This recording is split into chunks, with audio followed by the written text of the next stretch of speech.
হয়, আমি বহু বছৰ ধৰি ডিব্ৰুগড় মাছমজিয়াত বিভিন্ন ধৰণৰ অবৈধভাৱে বিভিন্ন ধৰণৰ অনৈতিক কাৰ্যকলাপ চলি আছে।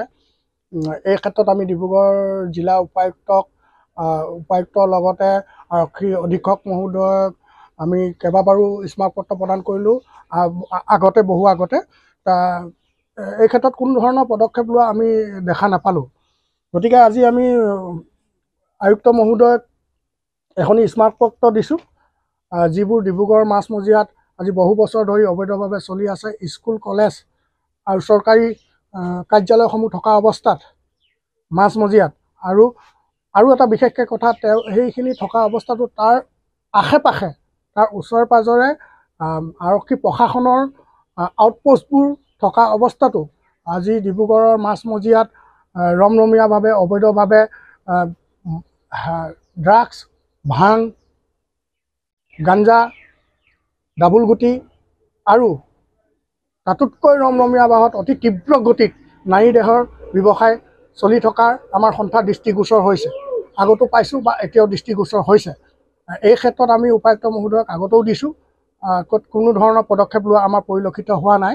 গতিকে আজি আমি উপায়ুক্ত মহোদয়ক এখন স্মাৰকপত্ৰ দিছোঁ। অতি সোনকালে ডিব্ৰুগড় মাছমজিয়াত চলি থকা অবৈধ ড্ৰাগছ, ভাং, ডাবুল গুটি আৰু নাৰী দেহৰ যিটো ব্যৱসায় চলি আছে, এই ব্যৱসায়বোৰ অতি শীঘ্ৰে বন্ধ কৰি আৰু বন্ধ কৰাৰ লগতে যিসকল ব্যক্তি এই কৰ্মকাণ্ডত জড়িত হৈ আছে, সেইসকল ব্যক্তিক আইনগত বিহিত ব্যৱস্থা লৈ জেল হাজোতলৈ প্ৰেৰণ কৰিব লাগে আৰু বিহিত ব্যৱস্থা ল'ব লাগে।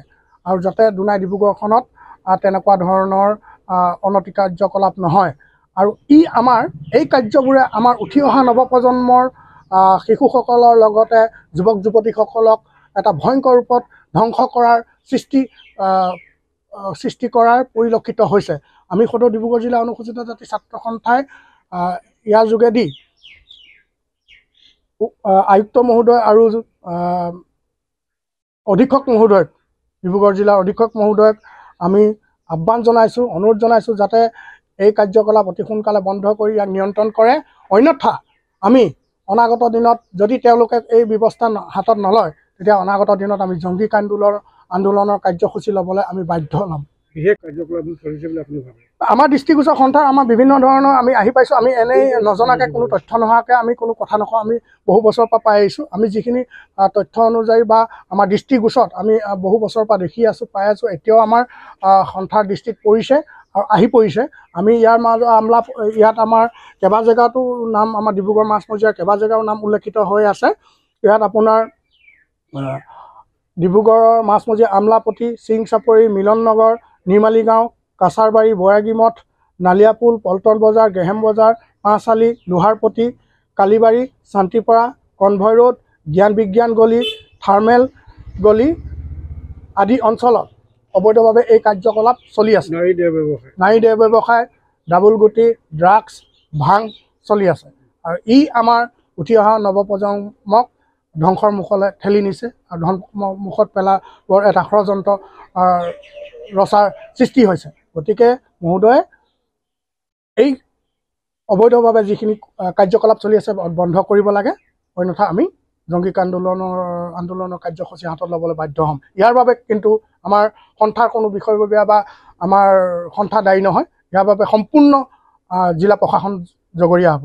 আজি সদৌ ডিব্ৰুগড় জিলা অনুসূচিত জাতি ছাত্ৰ সন্থাই যি পদক্ষেপ আমি ল'ব লৈছোঁ হাতত, এই পদক্ষেপ আমি DC মহোদয় আৰু প্ৰশাসন বিষয়াক আমি জনাই দিব বিচাৰিছোঁ।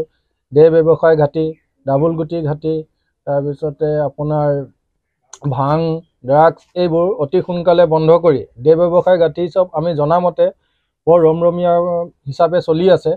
সেই ৰমৰমীয়া ঘাটি চবক অতি সোনকালে কৰায়ত্ব কৰি জেলৰ হাজোতলৈ প্ৰেৰণ কৰিবলৈ আমি প্ৰশাসনক অনুৰোধ জনালোঁ। আৰু লগতে আমাৰ সংগঠনৰ ফালৰ পৰা আমি প্ৰশাসনক দাবী জনাব বিচাৰিছোঁ যে যদি তেওঁলোকে অতি সোনকালে এই ৰমৰমীয়া ব্যৱসায়, ভাং, ড্ৰাগছ, গাঞ্জা এইবোৰ বন্ধ নকৰে, তেনেহ'লে আমি কাৰ্যসূচী অতি ভয়ানককৈ হাতত ল'বলৈ আমি সাজু।